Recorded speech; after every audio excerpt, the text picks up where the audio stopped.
תאכל? מה זה? מהקופסה? ככה אוכלים מהקופסה? טעים לך?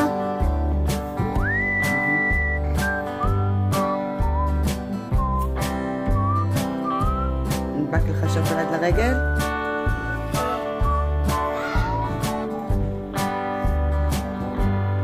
נתון, אולי מספיק? אולי נשים לך את זה על פרוסה של לחם ואני אעשה לך כריך עם שוקולד? כן, אתה צודק, זה הכי טעים מהפרוסה. ראית איפשהו שפכטל?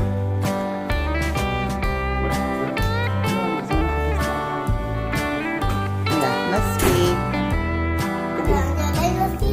ברור שלא סיימת, יש כאן קופסה גדולה. אבל אני חושבת שמספיק.